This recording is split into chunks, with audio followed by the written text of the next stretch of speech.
Before we jump into today's episode, listen, we don't have much to plug, but we do have this thing. It's called a Patreon. What's that, Stevie? It's a little thing where you can sign up for as little as £3 a month, and you get millions of bonus content in there. Such as what? Such as an extra episode every 2 weeks. You get exclusive access to tickets for live shows. You get to see previous live shows Footage from of where? all the previous live shows. from everywhere, from the Glee to London to Edinburgh to the Pavilion. Nothing in between. Nothing in But between. they're all good, aren't they? They're all good laugh. Pavilion was great. Loved it. Lots of fun. Thank you so much to everybody who so came along. Took the roof off of that place. Yeah, can't believe we got that cherry picker in there. It recorded before we might have done that. Yeah, from as little as £3, you help support the show, keep us in bread, and we repay you with extra content. And thank you to everyone who's done that so far. We love you. Absolutely. Thank you so much for doing so, guys. And aside for that, enjoy today's episode. Enjoy. Welcome to the Some Laugh Podcast. It could be like, oh, that was some laugh, or there was just some laughs. Some laughs. Well, no promising all laugh. No, there's going to be some. It's some laugh. Thanks for joining us, Chris. Cheers, thanks for having me. Yeah, Nice to cheers. see you. Cheers, man. So we've caught you in between your two sold out shows. Yeah. Stand in Glasgow. Quite a change from when we done a show a few years ago in right. Australia, mind? Yeah, me and you. We had to pool our resources. Yeah. So we were on at the same time in the kind of two rooms in this venue, and I think we both had like 4 people in. Yeah. Didn't we? So we tried to get up to double digits between us, but we didn't even get there, did we? No, I think it was like eight people I had in, and then so we just, instead of doing an hour each to our individual floors, we done half an That hour was each. your idea, to be fair. Thank you for that. Your floor looked a lot nicer than mine. I was going, yeah, that's a fucking great idea. Yeah. Well, Back just to work. It was great. It was fucking brilliant, man. Straight. That was the best festival I've ever done, probably. Oh, really? Yeah, even though there was 4 people there, just went over, brought my family with me, had a holiday. Yeah. Made money in the end because you do so many other gigs. Aye. Lovely weather. Instead of slogging it out in Edinburgh and coming back in a hole of money, you know? No, because Perth Australia is amazing. But you actually, so that venue we're in, which is called Henry Summer, you told me, I remember when we were doing the walk around, that you actually used to work behind the bar there in a previous life. Is that No, right? that's not right at all. No. But did you know you used to work there? No, I got thrown out of there. Oh, in a that was previous it. Right, life. aye. Yeah, I used to get thrown out of there because I lived over there. Aye. I worked as an electrician in Australia in a previous life. Yeah. And I was doing gigs as well. I was living the life, man. So you were doing comedy that I time was as doing well? comedy then as well, yeah. Oh, 2007. I was doing comedy. Did you start there? No. No, I started in Ireland, Right. moved over there, working as an electrician, doing comedy at night time, taking a bit of copper off the building site, selling copper, doing comedy, getting paid for the jobs as well. Aye. It was amazing. Absolute time of my life. So there was one job I was on that was it was this job. It was only me and another Irish guy on it. So we were having a great time, just the two of us. Worked away hard. But so we were left to do this job, you know, and the contractors were in there with us, and our bosses then were outside and they'd come in and tell us what needs to be done. But these contractors in there were like, will you do a sneaky little job for me in here? If I go through your company, it's going to cost thousands and I can't be it's just one tiny little thing. And I'm going, yeah. And he's like, I'll give you a little bit of cash. Mm-hmm. So I was getting paid to be there anyway, like an hourly rate. And then this guy was paying me to do work in work. So I was like, and then I was taking copper as well. So I was really rinsing everything. My balcony was full of copper. It was amazing. Genuinely, like, time of my life. And I had a little work van and I was doing gigs. It was unreal. Yeah, bloody hell. Is there many gigs outside of the comedy festival? I feel like it would Yeah. just be. Back then in Because I parts. guess there's the comedy lounge. That's is it. It used to be out in the... Wasn't always in the city centre. It used to be outside in like kind of a strip club kind of thing. So it used to be out there in the Charles Hotel or something. That's what your man used to get me on there, and I loved rocking up there and doing some gigs. Yeah. Aye. And there was another few. There was the Laugh Resort, which is where the Monkey. What's the name of that Brass venue? Monkey, aye. Brass Monkey. There was one there. Yeah. Oh, really? Strangest setup ever, because they would say when I first turned up, I was new, and open spots go on at the end of the night. Oh. So when the headliner's finished, there's 3 open spots on after him.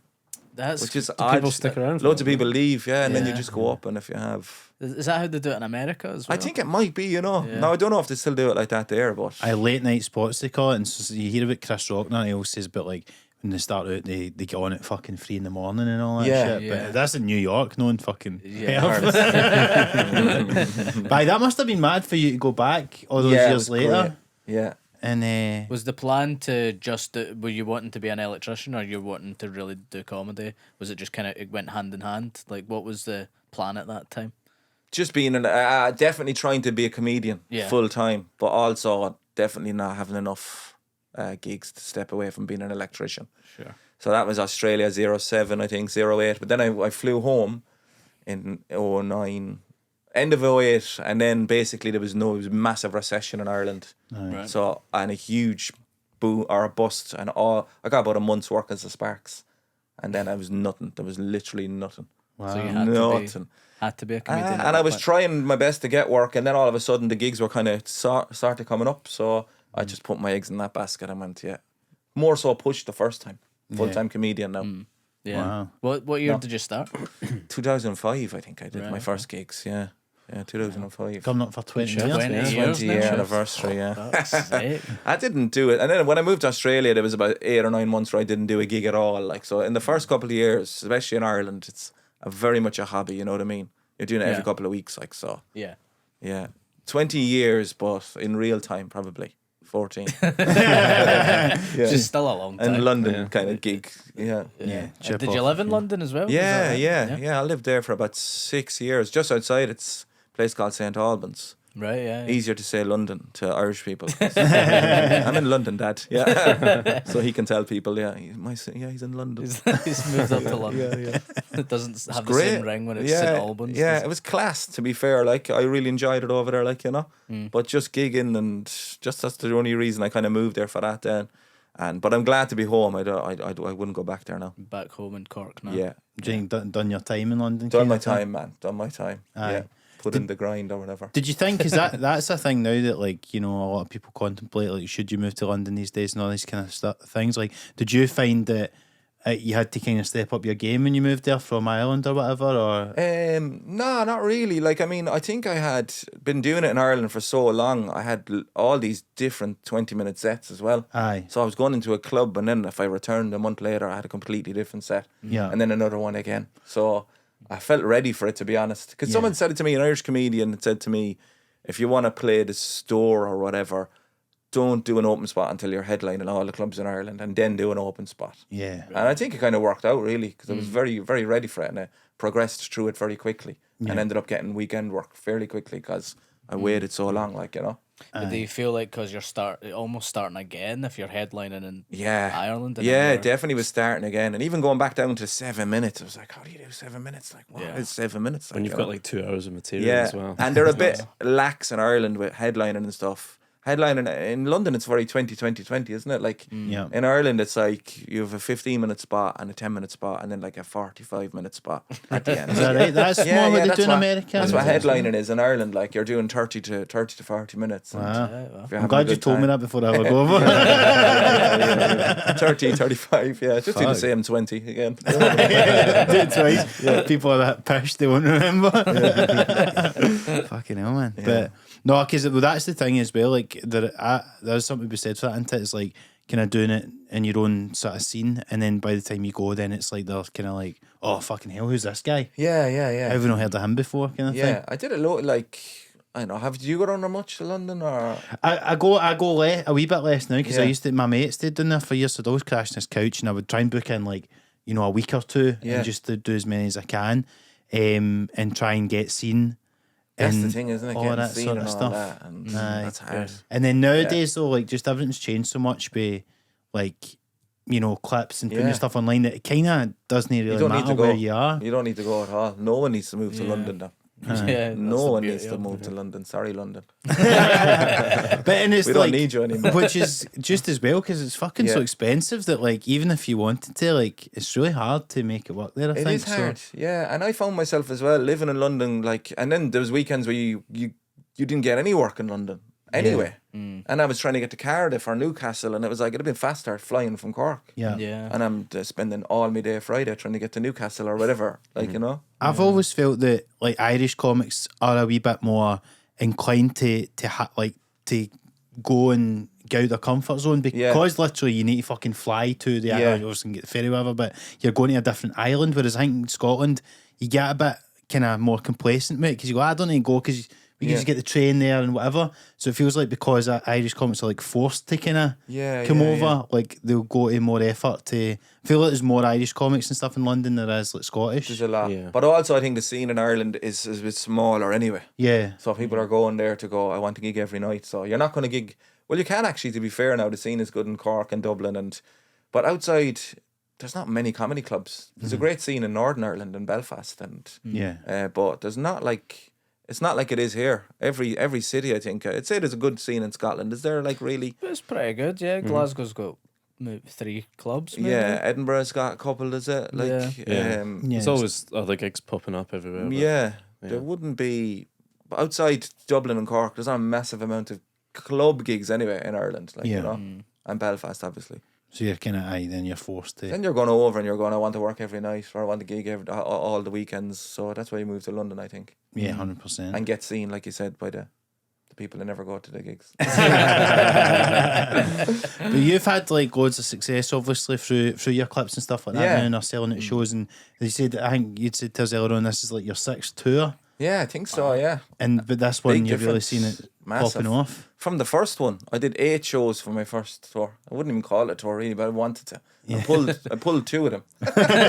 so Mark was there to give you an audience. If he was there, it would be so nice. Yeah. You could pull these 2 zeros together. But just a disaster. Like, you know, that first one, I remember.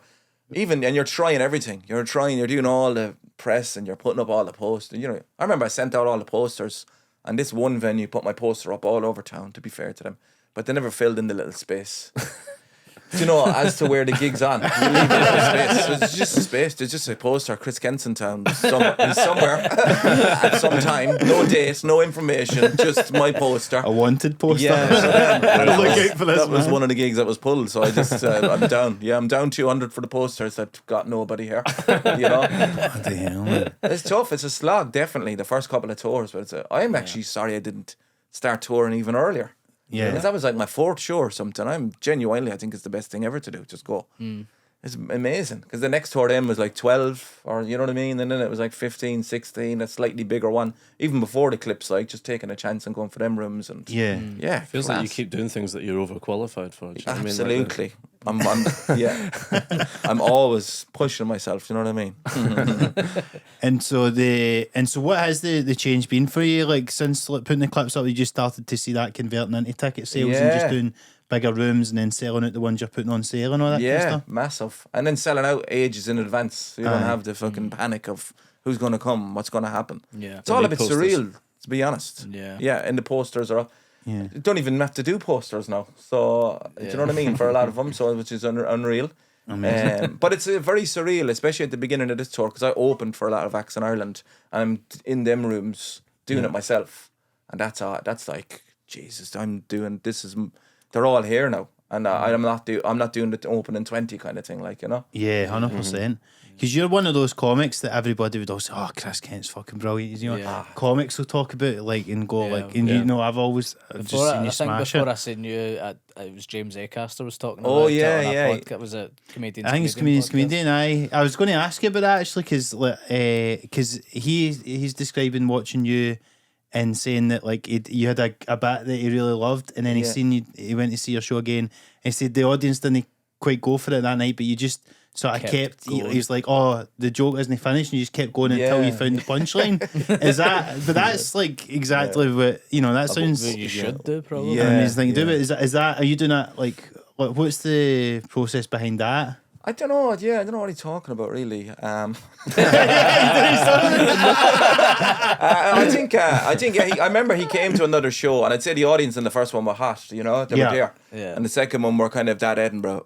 So I probably was reaching a bit more, and I think you get pushed out of your comfort zone a bit, and improvising bits and trying to doing stuff that's in the room, like, you know. So everyone probably tagged it up a good bit. Yeah, it was a combination of, he probably came to the show.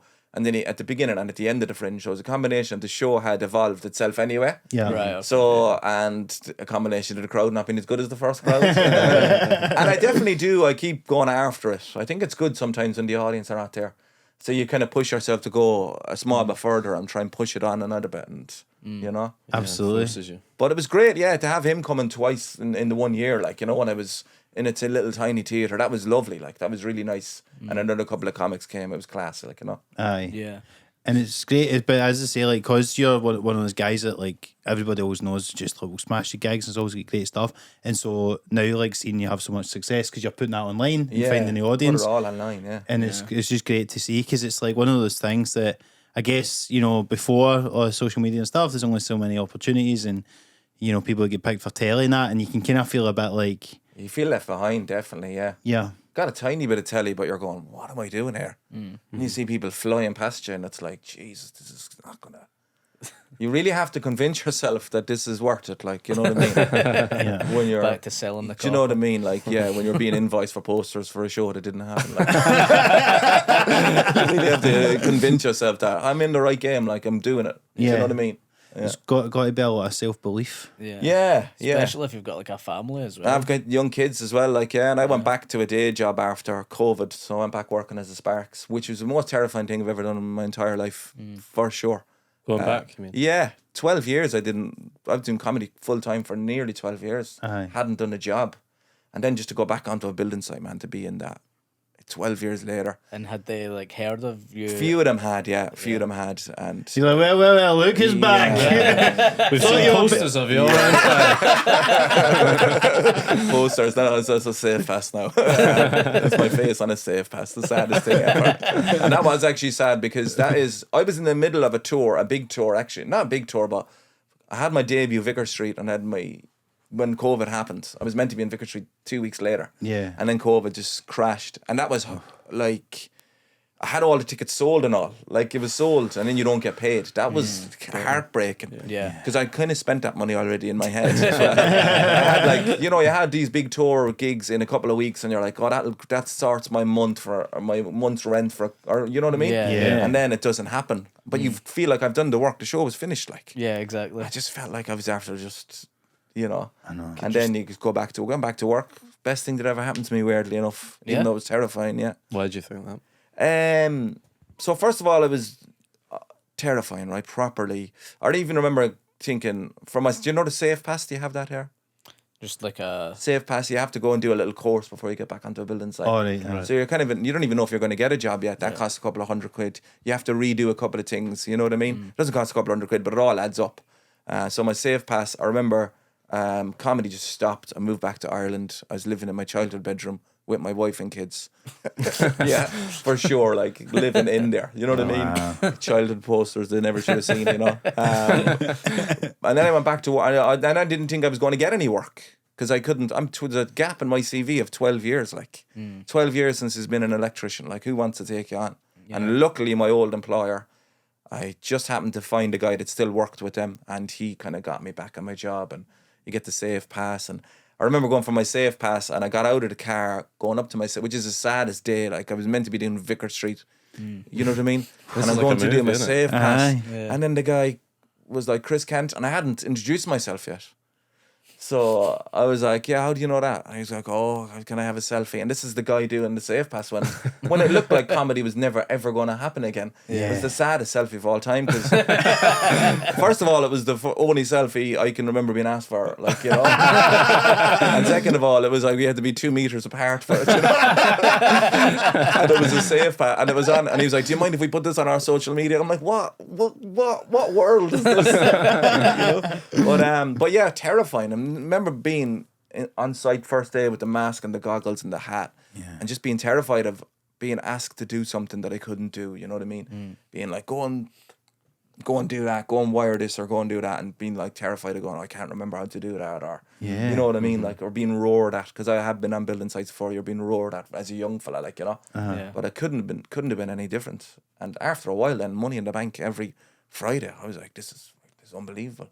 Better money than I was ever making in comedy, like, you know what I mean? Totally. And then eventually the two of them started coming back. And what I mean by it being the best thing that ever happened is my wife eventually said, we were looking for a house and never happened, you know. It's kind of what my show is about. We couldn't get a house, housing crisis, we had a mortgage and all that, but eventually my wife said, just go back to gig full time. Because for a while there I was doing the two of them properly full on 60, 70 hours a week on a building site, getting into my car, driving to Belfast, fucking driving back down again, getting up for work the next morning. Yeah. Just killing myself, like, you know? Yeah. But when I went back then, I felt this is actually not as hard as I was making it out to be. Yeah. When you take away a job out of it, do you know what I mean? When you take a full-time job on a building site away, and then you just get to concentrate on comedy. And my wife was like, yeah, do it, put all your clips up. So spent a couple of months basically cutting a clip every single day, and then it obviously snowballed and the tours got bigger then, and it paid off massively, like, you know. Amazing. That's great, man. So I wouldn't have done that. I wouldn't have put that concentrated effort. If I hadn't gone back to work for 2 years, I don't think I would have stopped and gone, all right, let's just make a proper go at this, and treated it like a job, like in a way I've never treated like a job before. Yeah. Always treated it like a job, writing and turning over stuff, but never promoting myself, and you know what I mean? Unless I had something to sell. Yeah. Yeah. So. And then even then you weren't putting where you were going to Yeah, be on the exactly. posters. One job, I gave them one job.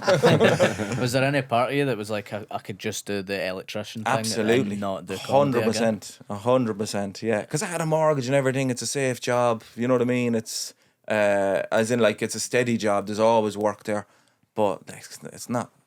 I'm not passionate about conduit and do you know what I mean? And about cable tray, but comedy. And it's amazing, and it's just as well you fucking decided to go back to comedy, because like you're fucking, I mean the tour you're doing now, Massive, and the dates is amazing. Yeah. What was it, 100 days? 100 dates. I think it's nearly 100 dates. Yeah. Brilliant. That's insane. It's good. Yeah, it's amazing. How did you see with the Vicar Street shows you had to cancel? Yeah. When did you eventually reschedule It them? and happened get- about 2 years later, yeah. Wow. It happened about 2 years later, and it kept on getting pushed back. Was it worth the wait? Yeah, it was. Yeah, it actually was. Imagine yeah. you died in your Yeah, arse yeah, after absolutely. Yeah. There's a few people gone. I had their money. They got the tickets. That was all right. But no, it was brilliant. Yeah, it was brilliant. And I was doing that while I was working. So I did that. That was a surreal kind of... That was a kind of a hangover. That's what got me back into it. So the tour that that had been cut off, that came back while I was working. Right. So it was weird to be going to these venues straight after work. In my work here, pretty much no time at all. Just changing quickly, doing a sound check, and then doing the gig, and then getting back in the car and going back to work. And it was very surreal, especially doing a big venue like that, like, and being on the site the next day then, Absolutely. Yeah, crazy double Any of the life. guys on the site, or what were they like when you're doing gigs and stuff? Are they supportive? Or Yeah, sound, yeah. And there was initially, when I first started, there was little shits going, oh, it was a joke, Yeah. It's not like that. It Yeah. doesn't work like that. You know what I mean? Some of them were very supportive. Yeah. Some of them were. People would come up to me in the site, wouldn't get recognised really that much, but every now and again you do. People have a vague. They're not even confident when they do recognise me. One guy came up to me in the canteen. He was like, "Are you anything to Chris Kent by any chance?" Like, it was just so uncomfortable. That's about the level of status I had. That's funny, isn't it? It's like they're kind of vaguely like, you're that guy for TikTok, or have I seen you? Where do is the worst one is they go, where do I know you from? Who are you? Because you get a vague idea of where they might know you from, but you don't want to be saying Making you say it. Aye. Yeah. And then they go, "No, you must be someone else." Yeah, I get it a bit more now, definitely with TikToks and all that. And Aye. a guy stopped me when I was out running. I was just running, you know what I mean? A guy walking his dog, Chris Kent. And I was like, "What?" And he's like, "Come here." And I'm like, "It's weird. Like, it's just he wanted a selfie, but I've never gotten stopped. While I'm running, and his dog is jumping all over me. His phone is dropping on the ground. It was actually hilarious.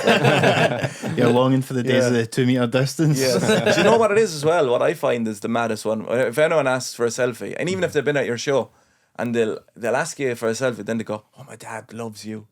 Can I get a selfie?" It's like, no, it's not for you. It's like, my sister loves you. Can I have a selfie?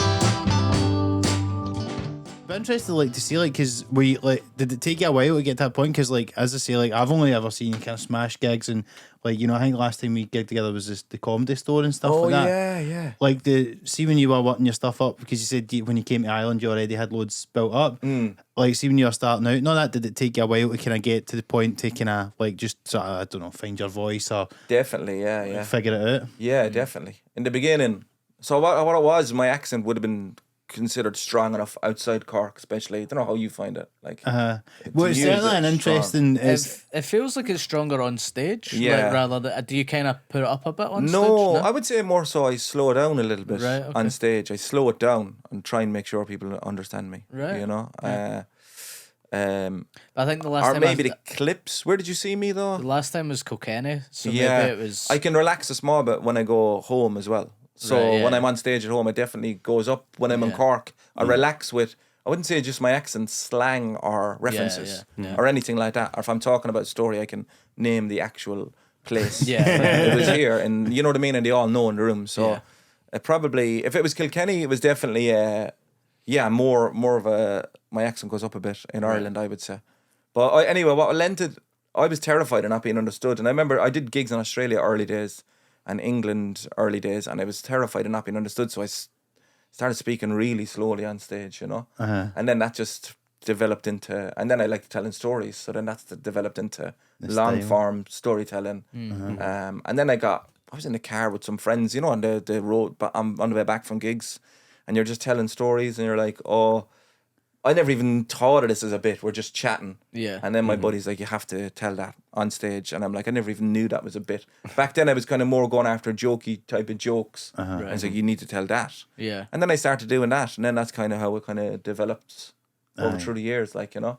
'Cause there's so many bits of yours that I've seen, and I'm just like, how can you get like a 10-minute bit out of that? But Yeah. it's so fucking amazing. Like in Kilkenny, like you're just talking about a clothes horse for like. That's 10 right. minutes. Yeah. And it's so love funny. that. That was like, I get a buzz out of that though, especially if you can do it on a Saturday night where you're like grilling someone about a clothes horse, you know, like in a rowdy club where you go, I'm a big fan of clothes horse, and then anyone else and some guy will go that, and I'll be like, what's your favorite clothes horse? And he'll be like inevitably they can't name the type of clothes horse they have, and I'm like, you call yourself a fucking fan? Like, I'll be like, tell me about it, explain it to me, and I know I've learned off all the names for all the different clothes horses, which is sad, but I've got a minky. but it's great. So they'll go, what do you see? That's a brand. That's not a type. You know what I mean? Sorry. The model. I'm more after the model. You know what I mean? Is it a concertina, long winged? You know. So It's a foldable, it's nearly retractable. always a concertina. If it goes like that, is it? Yeah. That's a that's the one I concertina. like. Yeah, that's the proper phrase.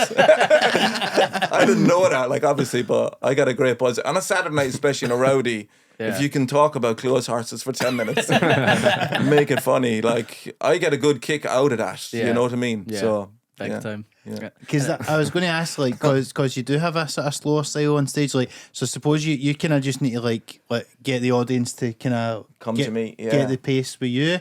and like, but see, sometimes obviously when it is just a really rowdy crowd, like, do you ever need to kind of try and speed up a bit, or what do you kind of do? Do you know what? I would say if it's a particularly rowdy, I do have bits that are not as long as that clothes horsey kind of stuff. So if it was a really rowdy crowd, I may start off with, I'd probably try and flip my set a little bit, and I probably have 2 or 3 minute kind of bits, you know what I mean? And I'll start off with them and then get into a story or whatever. You know? Yeah, I wanted to ask about that because you've got such a nice sort of understated style. Like Yeah. when you started out, was it hard to commit to that sometimes? Like when Yeah. you know, when gigs wouldn't go well because I don't know, it just seemed harder to do it that way than. I think so. I think that's a bit of like laziness as well. I don't really want to sell anything in, do you know what I mean, too much, like, you know. And when I'm writing, I try and hide the punchlines, which is kind of like stupid in a way. Do you know what I mean? Like, Yeah, but I yeah. try and make them fucking come out of nowhere. Yeah. And yeah, in the beginning, definitely it was. Sometimes it was hard. Yeah, when they don't go with it, it's a long. So if I start doing a bit and they're not going with it, I'm like, yeah, it's 12 minutes. This is a 12-minute story. and they'll always kind of go for the punchline at the very end, and they might. Sometimes they will miss them little because they're throwaway lines on the way up. Yeah. And if they're not on your kind of level of thinking, it is kind of hard to go. You know what I mean? You're building and building. And normally, if it's a good room and they're on my side, they're paying attention to those bits. But if it's not, and they're expecting the kind of bada boom, set up style, bada boom, and then it can be difficult. Yeah, it can be long. Yeah, it can be a long night for me. But then when they're on board and they're rolling with it, then it's just like, when you've got all those throwaway So lines much to getting what they enjoy. want, then it's and just that's brilliant. Then that's amazing. Yeah. But there has been times where I would have panicked definitely and gone, I'm going to speed. And that's the worst thing you can do. Yeah. Trying to rush to a punchline. Then that doesn't even pay off, you know what I mean? Yeah. And there's been times where I'm like, you know what? They're not into this. I'm actually going to fucking talk even slower. I'm actually going to do the uncut version of this story now. I'm going to try a few new bits in the middle. I'm going to stretch it as even longer. I know it's a petty kind of thing to do, but if I feel like sometimes I have that kind of audience in a certain club, I don't know what it is in me. I'll just start going. I'll even go slower and try and drag the bit out even more. That's maybe what James Acaster said. One of those kind of ones. Yeah, no, it could have been. Yeah, no, I absolutely, it could have been. And I will kind of like, especially if there's a small amount of the crowd that are really into it, and they're on my level. Do you know when they're on a different page? Yeah. And you're going, oh yeah, this is. Yeah, I'll do it. I'm playing today. I'm not. Fuck the rest of them now at this point. Fuck the other 300 people. These 12 people that are on my level here. I'll bring them with me. And yeah. And now I'm more kind of trying to just be in the moment when I'm gigging now is the big thing for me. Trying to just be in the gig, especially after doing a load of them, you know. Starting to I would never stop before when something happened in the room. I would just plow through. I'd never stop and go. Now I'm trying to react, you know, deal with people, heckling, doing a little bits of crowd work in between and stuff like, you know, so. Yeah. Have you ever had like a bit or like a story that has just never worked and you're like, this is so fucking funny, how and you've never got it to work? Has there been like... Oh, there's definitely been loads, yeah. There's definitely been loads of bits that I couldn't get to work, or that took ages to get to work. You know what I mean? Something really surreal. I don't know about you, but sometimes I find a bit will just roll out it will just come out almost fucking write it down. If there's a funny story and a structure there, you just do it and it nearly twice and it's there. Yeah. You could do it in a club on the weekend.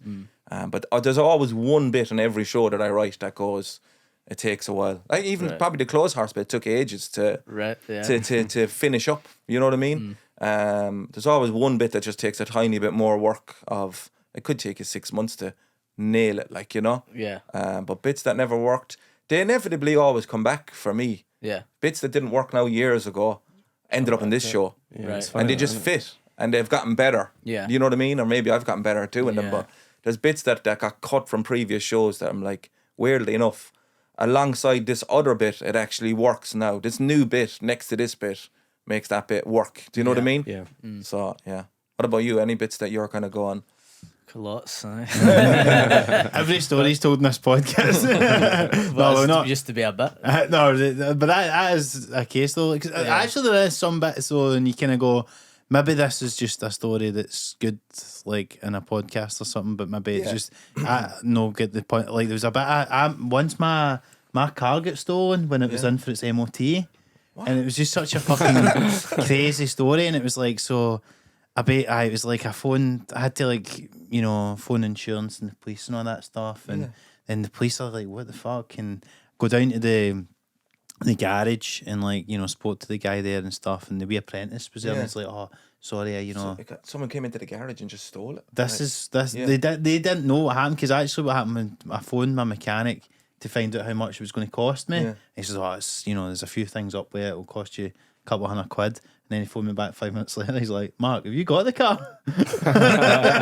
No way. But ended up, after filing the report and all that sort of stuff, I put it on Facebook and like put an appeal out and all that. And then he phones me back a couple of days later, goes, we found it. And it had been left in the bottom of somebody's garden with the keys and the visor. And then basically what they thought is somebody had left it for somebody else to pick up or something like that. But my mechanic's like, look, right, we've got it back, all this sort of stuff. But in the meantime, the police had been up and they were like suspicious that it was somebody in the garage. Okay. And they're like, we think this is... So I go to get an interview with the police, and then they were like, we suspect some foul play. They were kind of like talking to me as though I might have been in on it for a while. And then I'm like, no, like, I'm as confused as you. And they sort of thought it might be somebody in the garage. And then eventually my mechanic phoned me. He's like, look, if you can just sort of like we've got the car back, we'll give you your repairs for free if you can just like get the police to fuck, basically. So I just said, look, fucking just drop it. And then it turned out it was like it turned out the apprentice had been like dipping the till and fucking doing all sorts, and he just must have taken it home for the weekend and then told them. And do you think he intended on stealing it, or I was he think just borrowing it? I think he might. Well, I don't know, but I think he might have left it, because there was some stories going about of people leaving cars to get picked up and to get scrapped and all that sort of stuff. Yeah. But surely, but I think he got spooked because he left it in a random location. Yeah. I But can't see now how this story would be confusing for a live Yeah, audience. it's Do you confusing. maybe think that he wasn't expecting you to pick up your car for like 4 days, and he said, "I'll take it now, Yeah. and I'll get away with it, and then I'll bring it back." Yeah, for and a then you're joyride. taking it back. But Was you know that, the did you weird. not go to France or something? What was the story again? Did I make that bit up? No, they didn't go to France. I thought No. they'd, like, But gone he, on a he holiday. got sacked, Oh, and I you wrote a was. sketch about it, and it was a thing. Aye. Oh, it doesn't matter. I can't remember. But basically, and then the punchline he still was like, oh, like, and when I found out he get sacked, I was like, oh, that's a shame because I never get to thank him for the fact that I saved all the money on the MOT and all that. But it was just a strange story. But I tried when we were in Australia in 2020, actually, I remember trying to work that up. And then it kind of there was enough like wee punchlines you would find and all that, but it was quite a long and confusing story, and it's like one of those ones that go, maybe it's, and even I've probably not done it justice in this podcast either, but You just simplify it, maybe. I would Yeah. love to do. Yeah, that story now to me, I would love to be. you would I was be, about to say, I bet Chris Yeah. could nail if that. that happened to you Yeah. that would be I amazing. have a story in can have this it if you in want. this show.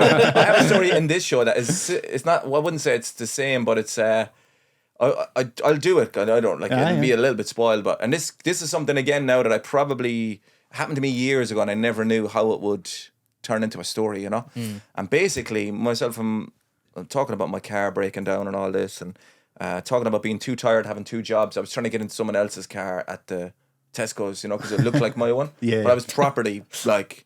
I have a dodgy boot in my. I was trying to open the boot of this car that wasn't belonged to me at all, and it took a long time. It took the person to come back and get into the car to convince me that it's not my car.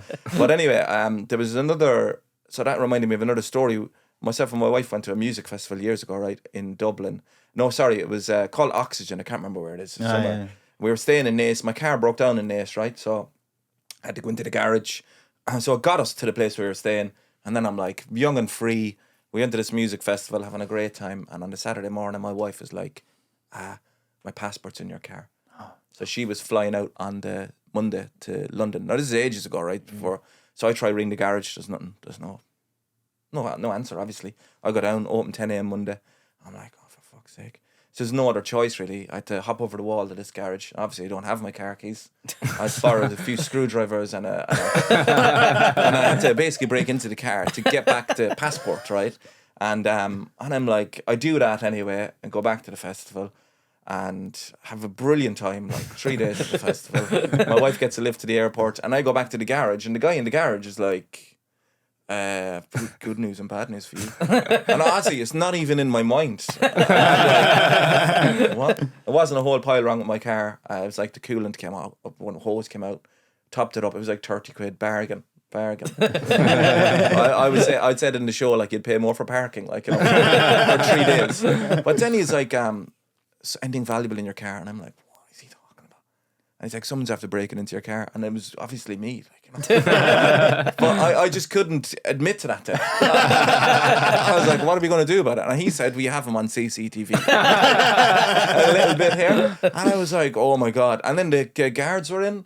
And he said, can you check if anything is missing from your car and just go there on the way home and just make a little report or whatever. And I'm like shook. I'm at the music festival for 3 days. The fear is off the charts. And I'm like, I'll go. I'm gonna pop in now. You think I'm gonna pop in and inquire about a crime I done? There was a PS5 in the glove box. It was madness. It was like, I was just, but that's something that just randomly happened so long ago. And then I was thinking about getting locked outside my car and the two things kind of joined together then. You know what I mean? Yeah. But yeah. That's a mad story to just forget about, though. Yeah, I know, yeah. Well, I mean, like, it was always there, like, you know, but I never knew how I was going to turn it into a bit. Yeah. And then that's normally what will happen. Like, something else will happen to me, and then I'll be like, these two things go together. Yeah. I did write it probably in a notebook years ago, and I may have tried it on stage, but it was overcomplicated, or you know what I mean? Or sometimes you need to, like, kind of embellish it a little bit or do something with it, like, you know. Yeah. I'm always pleased to hear other people do that, because whenever I start a new show, it's always old shit, and I always think, God, I'm scraping the fucking barrel here. Yeah, it's good to have a few little bits, foundation, a few older bits that didn't work, I think, anyway, you know? Yeah. Yeah, I used to always have a bit actually that was like that I tried to work in it never, and it was like when I was younger I found all these phones in this pond, right? So we used to In a go pond? in a pond. We used to go in this pond finding out. We used to find loads of phones, and I didn't think anything of it, but it was obviously burner phones. Yeah. And I just had loads of like 9 drug dealers' phones when I was like 10 years old, playing Snake 2 on it and stuff. And man, it was freaking out. And obviously she was like, get them out the house, but I could just never get it working because I don't know if people believed it or if people. I didn't really have a punchline for it either, but it was just a mad, weird thing. That I think, and sometimes you just have to tell the story the way it is, without, even if it doesn't end or a punchline, and you just tell it. Yeah. And eventually something will happen, like, you know? Yeah. Because the other one that we've spoke about on here before is when you found that fucking the laptop virus thing. I had a porn virus on my laptop. How'd you get that? Well, I have no idea. I was probably like, say, 15 or something, and then I was freaking out because essentially this bill would come up and you couldn't get rid of it until this timer went down. Right, for like, so it'd be like, started off as 10 minutes and then I would click it off, and then Already sounds made up though, because I've never seen something No, like I that. know. but every time you turned off the laptop it would come back on and it would be longer. And it was the family laptop, so I had to like wake up every morning to turn on the laptop to get rid of the bill, and then I could pass it on to my mum or whatever. And at night time I would be like, it's safe to close off, and then my mum would shut the door and be like, oh, can I get the laptop? And I'll give me half an hour and then I can get rid of the bill. And then I was going to like, I thought the only way to get rid of it would be to stage a break-in my house. Break your laptop. Steal the laptop from myself and chuck it away. And at that point, though, I didn't get to do that. My mum just found it and She found it. thought it was my mates that done it. The bit that always makes me laugh about that is when you say you would sit there for like half an hour with the laptop home, it'd finally go away, and then somebody would just come in and shut it. Back to prison. Always happened. I was a horny guy. That worked, obviously, did it? I only tried it a few times. Yeah. I didn't. I've never put it in a show. I might try it this year. Yeah. There's got to be a way, surely.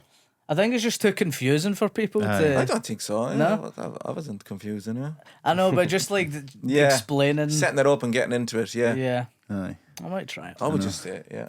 Just say it as is. The Say it key like that. is you need to set it up by saying the world's a fucked up place, guys. Every time I had a new bit, the premise would be the world's a fucked up place. Then I would go into it. I don't want to commit to writing a good premise before that I know this works. That's probably why my bits didn't work.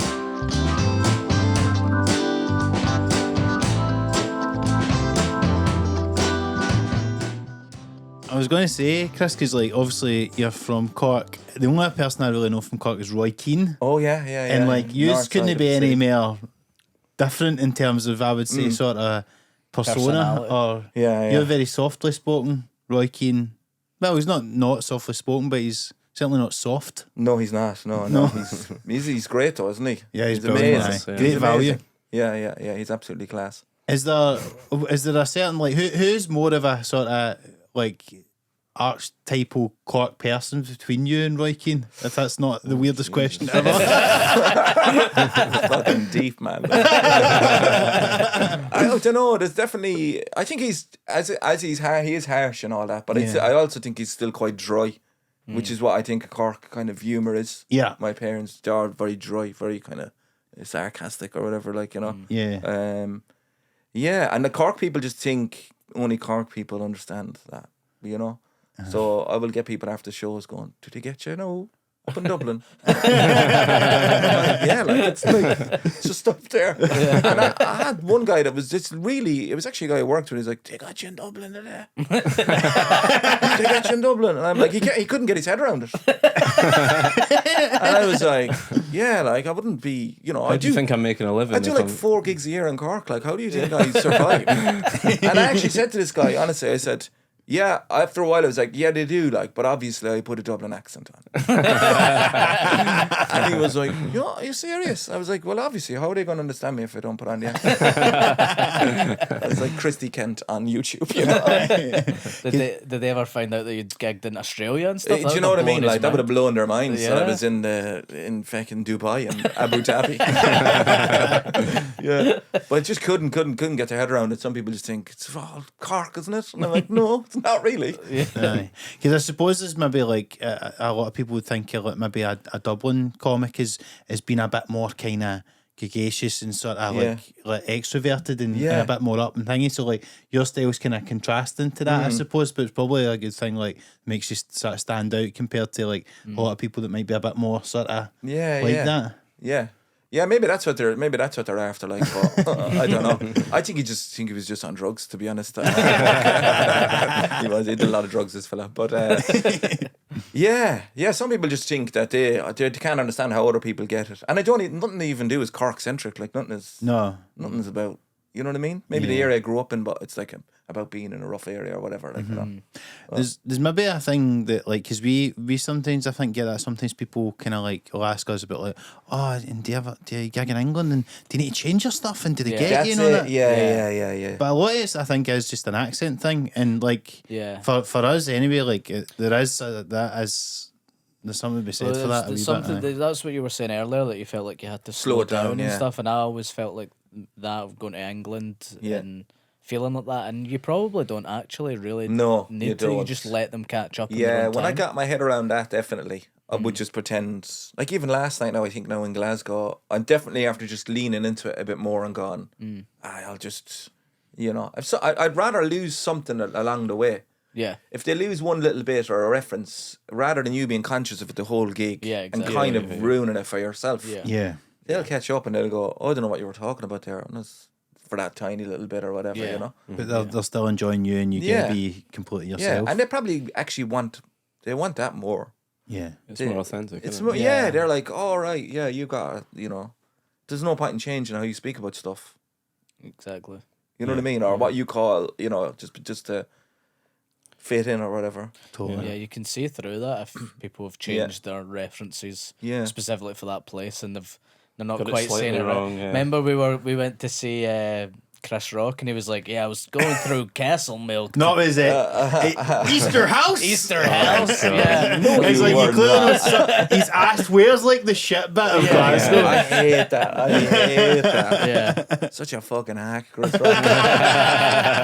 I hate that. Yeah. That's funny. Do you? I certainly find like, see, when I gig in Ireland, I really love it because like it's cool to leave Scotland and go to another place, but basically it's like it doesn't feel as much of an away game as England can feel sometimes. Like you feel Scottish and Irish are probably a bit closer, connected, closer. Yeah. Definitely. Do you feel the same when you gig in like Glasgow compared to like maybe doing down south sometimes? Yeah, definitely. Aye. Yeah, I love gigging in Glasgow. Yeah. Glasgow's always been brilliant.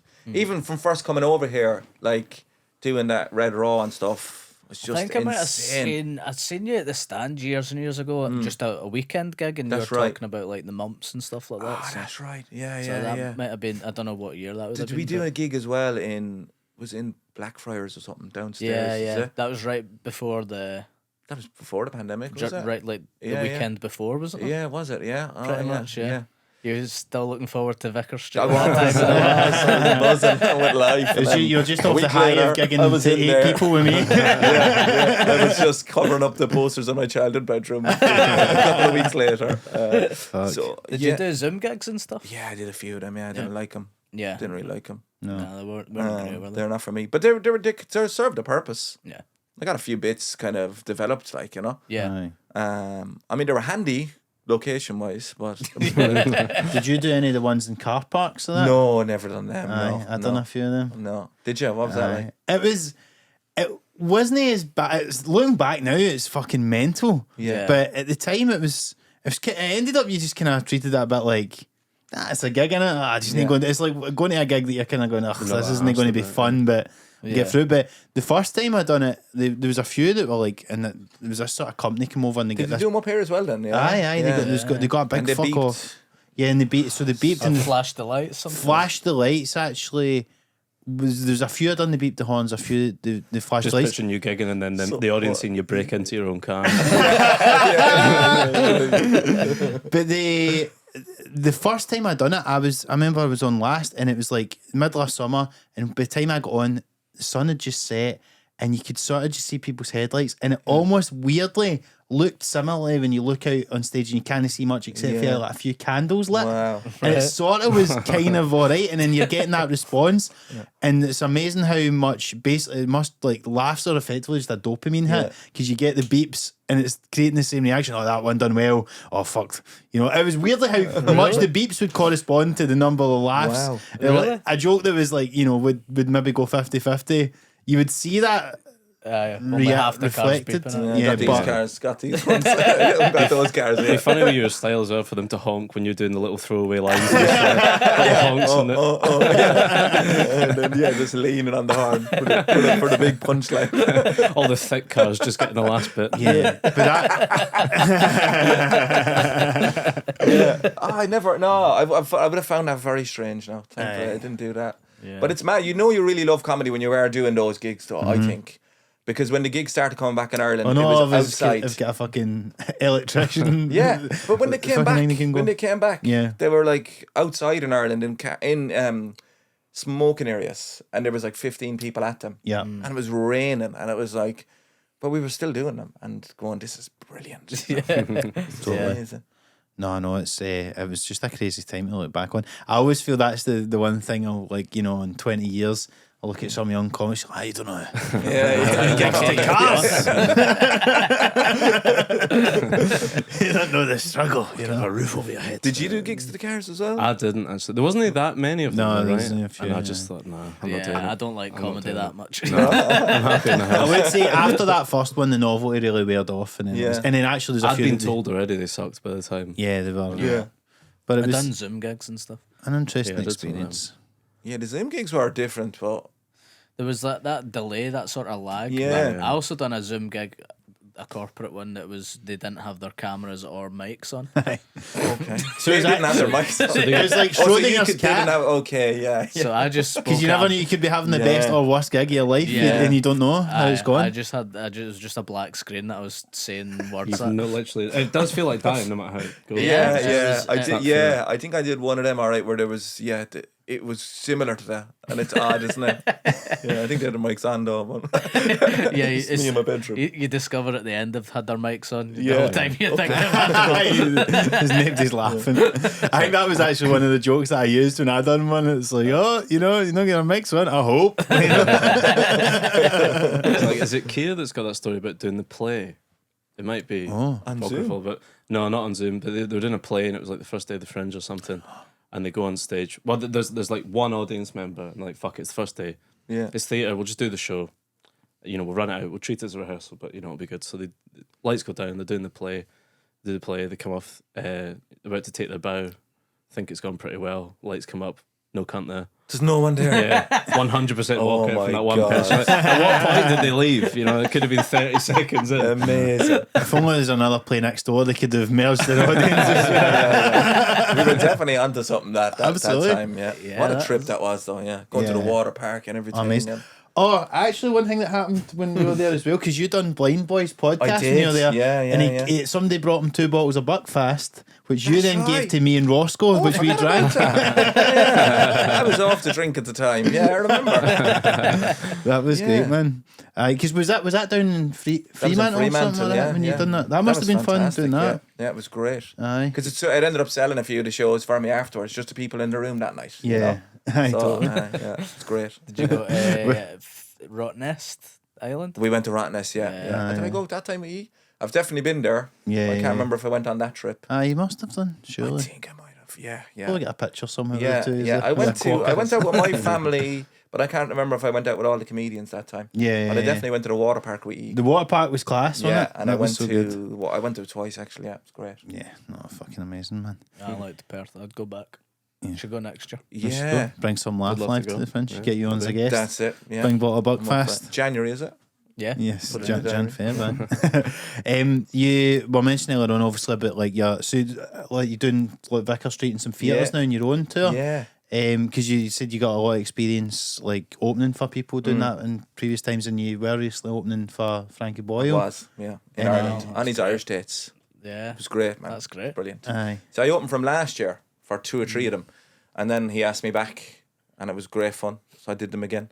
And so I took a little break from my tour, which is a weird little gear change to be doing an hour every night and then just going back down into 20s. And I tried to do a different set because I didn't want anyone coming to the rest of my tour. But it was great. But it was wild as well. It's different when they're not there for you. It's just another... You're going out and they're just like, yeah. But is there not like a lot of them that obviously would probably know who you are and been Yeah. just before, so it'd be a bit of a treat for them. A little bit, but then also not. You know what I mean? Yeah. So I was down in Kilkenny. I was telling the lads, this is a big, huge venue. It's like normally a cattle mart, and it's like a big 1,200 seater, and they're a bit rowdy. You know, they're like. So the security came up to me beforehand, and they're like, "Look, Chris, they're a bit rowdy. Just we've thrown a few out." This knobhead, he was throwing his shoes onto the stage, so he's gone. It's like, don't worry about him. And I went up, and they were actually brilliant. I got a massive, and I was like, oh, this is going to be lovely. And I started doing my gig, and these guys down to the left just wouldn't stop. They just wouldn't stop talking, you know. Right, yeah. And I looked down, and one of them didn't have any shoes on. So I was like, oh shit, he's after getting back in or something. You know? Yes, I stare. I've never just the socks like doing that. I was like, you cheeky fucker. It was either a trend he set the guy beforehand, or else he got back in. But They've chucked the wrong guy out. yeah, they've chucked the wrong. The supports are great though, but they can be. You need to walk out to anything. You know what I mean? You need to walk out to anything. Yeah. There's a thing, there's sort of debate about opening for people as well, because some people go out and they'll make a joke or reference like, oh, I'm not the guy that you've seen, and some people just go out and they just go, do you know what, just go and do the thing. Like, what's your approach to that? I would just get into it, and like that now, I wouldn't start off with a big story. For those, I would try and do a couple of shorter little bits. Right. Who has a close horse? Exactly, yeah. I would just go straight into it. Yeah, go straight into the bits. Yeah, Aye. yeah. Try and get a laugh straight away. Thank you, and deal with the whole people are walking around, milling around, or whatever. You know what I mean? Yeah. Have a little few jokes about that. Yeah, definitely. Yeah, just addressing stuff in the room kind of thing. Yeah, Yeah. I know. No, they're good fun though. The supports. Do you do any of them or? Done a few bits Yeah. and pieces. I done actually Patrick Kilty when he was over in Scottish dates last year, which was really nice. And then I've done bits and pieces for folk doing warm ups and that, but I've not got asked to do it too much, to be honest. I've never done any massive. Yeah, I've done a few Neil Delamere's. I've done a few of his. I've done a few American ones and stuff like that when they were in Ireland. Yeah, and they're great. They're great crack. Aye. Yeah. Where's like, have you done an arena or anything like that? I did actually. Yeah. Oh, well, no, aye? I did the Belfast. Oh, what's it called again? The SSC or Yeah, whatever? with Aye. Neil. Yeah. Aye. Yeah, I did it twice with him. How Wow. was that? Brilliant. Yeah. The first time I did it, it's like whatever, 3,500-4,000 people, so it's just a massive wall of noise, you know? Yeah. And the second time I did it, actually, I ended up throwing this girl out, this woman in the front row. She's right in the middle. I walk out and she's just, it's like passionately kissing her partner there. And they're like they're in their 50s, well on, and I'm like trying not to reference it. And then they stop and they're looking at me, and they're there's 3,500 people here, like, so it's hard to dip in, and they're clearly annoying people. And I said, what's going on? And he was like, she's bored. And I was like, okay. So I sort of like, can I put her down a little bit, you know? And I was trying to go back into a bit again. And I noticed she kept on talking shit, and she's annoying people around her, but there's 3,500 people here, you can't be. Yeah. So I kept on circling back to her. I would almost like get to the end of a routine and just nib at her again and give her enough, and she'd say something else, and it kind of went on like that for almost my entire set. And she was really kind of acting the dick, and there was people then around her doing this. Like as in, and I'm like, what do you want me to do? Like, I'm kind of busy here. Jump off and drag her Surely out. the security should be dealing with that. She was right in the middle. It was a very awkward place. So I was trying Did to she walk. have her shoes at this point? She had her shoes on. Yeah, she had both shoes on. She tried though I was trying to walk her out of the room. So I was saying, look, I'm just a support act. Neil will be on. There's a break. You've time to go to the bar, knowing that she wouldn't get back in. Yeah. You know what I mean? But she kept on going. And then she just really snapped towards the end, because she was like, I was like, have a little sleep or whatever. And she was like, how dare you? And then everyone was like, how fucking dare you, and like really aggressive. Jesus and her husband Christ. was trying to hold her back, and she was like fucking on her finger, like, giving me everything. And then she was like, I save lives. And then I was like, Fuck. and I said, just because you save lives doesn't excuse you being a cunt. And then I've never ever gotten such a great reaction in my life. You know you're in Belfast. I just called this woman the worst word you could call her. And it was great because she walked then at that point. She got up and went out. Wow. And it was just kind of perfect. It came out of my mouth. I didn't consciously call her that. Yeah. It just, it left. And I was like, oh. As it was coming out, I was like, but everyone clapped. And after the show, it was all hashtag NHS, hashtag I save lives, you're a cunt. Everything was, and I've gotten loads of people have come to my shows. There was someone at the show in Glasgow, and they were like, that's the show we were at. That's when we started following you. Wow. And it was perfect because I'd just been in the middle of telling a story about saving a mouse myself. So when she left and everyone clapped, I was like, so anyway, this mouse that I was trying to save, it was kind of a perfect gig like that way, Brilliant. But I never done it is an arena, I guess, but I've never done the big kind of. Yeah. 10,000. I'm not sure. Have you done them? No. But they do say that the advice they give is to slow down at those ones, which you were Yes. saying that you kind of do naturally anyway and lean into Yeah. that. And they say, like, I think a lot of people, when they do that and they feel like it's not going well, start panicking and speeding up. But they say naturally what you should do is just slow down. So Yeah. sounds like what you do anyway. Is Yeah, sorta exactly. Yeah, I slow what you down should even do. more. Yeah, I thought they were good fun. That one I did, and yeah, a couple of them I done. Aye. Yeah, No, amazing. but they're it's a different energy, like Yeah. different. That'd have been great. And in a way, that's, saying saved lives, Yeah, And save lives. The way she said it, terrifying. Have you got any of the big ones on the tour currently? Like big Yeah, sort of. couple of ones. Yeah, a couple of Yeah. Vicar Streets, Nice. and a couple of Everyman's, which is my hometown theatre in Cork. Yeah, cool. They're class. They're just brilliant. It's very surreal, like Yeah. Especially doing Vicar Street. I got my kids to bring me on in Vicar Street the last time. Oh, lovely. That was yeah, nice. I saw That was I saw really that. nice. That Yeah, was great. my support act brought them out and they introduced me, and That was brilliant. I'm not gonna. I was emotional when they did it. I just went because my wife said it. Will you bring Daddy on? I was like, yeah, it's a great idea. And when I heard them do it, I got this like fucking lump in my throat, as I'm walking out. So then I kind of had to tell them to fuck off, just to disband all the. I just needed to regulate. Like, Call them a cunt. I was like, yeah. Imagine that. And how old are the kids now? They're 4 and 7. And so see their experience of that, like, do they kind of understand what you do and like what that is and how they big a do, deal yeah. that is? Yeah, they've been on. They've done. They did it for me before in a little voice thing. So I Yeah. got them to do it for one of my specials, just to bring me on Brilliant. in a little voice, like a recording. But they like properly did it this time. They loved it, man. They didn't want to get off the stage. My little girl is just hanging onto the stool. I was like, "Fuck off." But yeah, no, they know what I do. Yeah, they know I'm a comedian. They don't look at any of my stuff, obviously. Do you know what I Yeah. mean? And it's a different vibe, making them laugh. That shit doesn't cut with them, man. Yeah. The long stories, taking my time, that doesn't cut with them at all. The deadpan, all these references. Can't imagine they care a bit just- close no, to us as much. I just have to hurt myself, really. It's a lot of slapstick, a lot of, like, you know what I mean, running into the wall or something. Yeah, they love that shit. That's brilliant. Do you think any of them will go into comedy? I'd say, I would bet my girl at the moment, she's 4, yeah? Yeah. Because she's so out there, she's already doing stage type of stuff. She's already kind of like in little pantos and has little great. parts and had a little part in her play, and she's just funny. Yeah. My little boy's very, very quiet and Right. introverted, but at the same time, that's the way I was. So Yeah, it's hard exactly. to know Yeah. who to bet for. You Yeah. know what I mean? Yeah. Yeah. But great. yeah, I'd love if they did it. I wouldn't. Yeah. Wouldn't put them absolutely. off. Nah. Brilliant. Nah. That's great. It must have been really rewarding as well, like just to, like when they're on stage, just like a nice wee thing of like Oh, it was personal lovely. and the career Yeah. coming together. Eh? I remember years ago I had a show about my son being born, and the end of it was kind of an emotional. It was a difficult birth for my wife, and it was one of these things that went. I remember and that's a routine actually that I would have been terrified of working up because I was emotional. Yeah.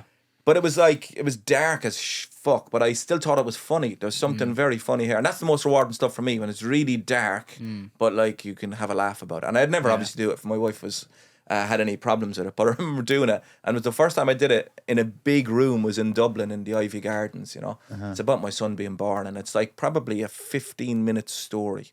So it's a big story all about this is what happened, blah blah blah, and you kind of build up, big kind of crescendo at the end. I can't remember what is it.